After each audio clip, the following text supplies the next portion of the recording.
بسم اللہ الرحمن الرحیم۔ دوستو 27 مرتبہ یہ آپ لوگوں کو جو میں بھی ایک وظیفہ بتانے والا ہوں، آپ نے اس کو 27 مرتبہ پڑھنا ہے۔ انشاءاللہ اللہ تعالیٰ کے فضل و کرم سے آپ کی ایک حاجت نہیں، دو حاجتیں نہیں، بلکہ 100 حاجتیں بھی ہوں گی، 100 پریشانیاں بھی ہوں گی، 100 آپ کے خواب بھی ہوں گے تو وہ بھی اس سے بھی زیادہ ہوں گے تو انشاءاللہ قبول ہوں گے۔ آپ اگر میرے بھائیوں بہنوں دولت کی وجہ سے پریشان ہیں، گھر کے اخراجات بہت زیادہ ہیں لیکن آمدن بہت کم ہے، آپ یہ وظیفہ جو بھی آپ کو قرآن پاک سے وظیفہ بتانے والا ہوں، ٹھیک ہے، قرآن پاک کی آیت مبارکہ آپ کو بتانے والا ہوں۔ انشاءاللہ اس آیت مبارکہ سے اللہ تعالیٰ کے فضل و کرم سے آپ کی ہر جائز دعا جو ہے وہ قبول ہوگی۔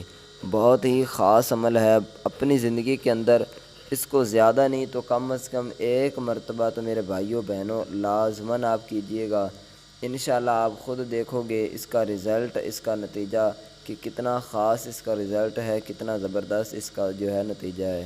تو اب آئیے اس وظیفے کی طرف، اس پاورفل عمل کی طرف چلتے ہیں۔ وہ کون سا وظیفہ ہے، کس طرح پڑھنا ہے، کب پڑھنا ہے، مکمل طریقہ کار اپنے بہن بھائیوں کو بتاتا ہوں۔ اس سے پہلے آپ کو بتاتا چلوں کہ اگر آپ اپنے خصوصی اپنے لیے دعا کروانا چاہتے ہیں تو 7 مرتبہ آپ درود شریف پڑھ کر کمنٹ میں لکھ دیں۔ انشاءاللہ عشاء کی نماز کے بعد ہماری اجتماعی طور پر دعا ہوتی ہے تو آپ کو بھی اس خصوصی دعا میں انشاءاللہ شریک کیا جائے گا۔ میرے بھائیو بہنوں اب چلتے ہیں وظیفے کی طرف۔ آپ نے اچھے طریقے سے اس کو سمجھنا ہے، کیا کرنا ہے۔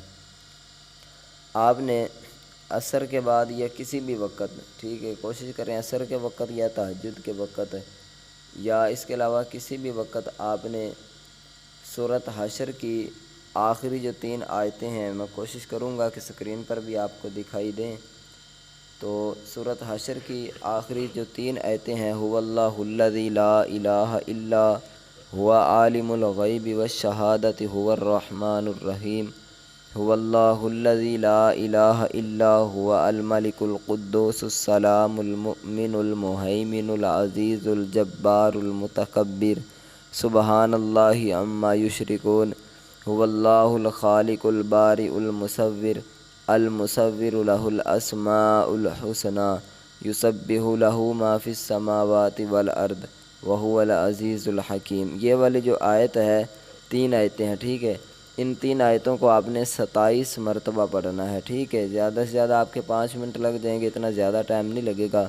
تو اس کے بعد آپ نے دعا مانگنی۔ یاد رکھیں جب یہ وظیفہ پڑھیں باوضو ہو کر بیٹھ کر یہ وظیفہ پڑھیں۔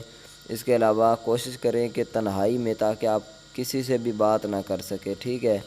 تو اس کے بعد آپ نے جب یہ وظیفہ شروع کرنا ہے، شروع سے لے کر آخر تک دعا مانگنے تک جو بھی آپ کی حاجت ہے، آپ نے اس حاجت کو، اپنی پریشانی کو اپنے ذہن میں رکھ کر جو ہے وہ یہ وظیفہ شروع کرنا ہے، اور بالکل اللہ تعالیٰ کی طرف توجہ کر کے کہ مالک کریم مجھے دیکھ رہا ہے، اور اس قرآن پاک کی ان آیات کے صدقے اللہ تعالیٰ میری تمام دعاؤں کو قبول فرمائے گا۔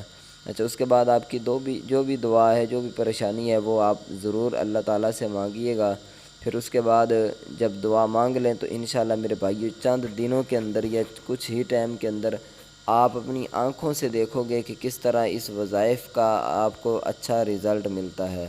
ایک بہت ہی اہم بات آپ کو بتاتا چلوں کہ ان وظائف کے ساتھ ساتھ ایک بہت ہی اہم بات وہ یہ ہے کہ آپ نماز کی پابندی بھی آپ نے لازمی کرنی ہے۔ یہ نہیں کہ وظائف پڑھیں، اچھی بات ہے، وظائف کی بہت زیادہ پاور ہے، لیکن اگر آپ چاہتے ہیں کہ ان کا اچھا ہمیں رزلٹ ملے تو پھر اس کے لیے کیا ہے کہ آپ نے جتنا ہو سکے زیادہ سے زیادہ جو ہے وہ درود شریف بھی پڑھنا ہے، اور نماز کی پابندی آپ نے لازمی کرنی ہے۔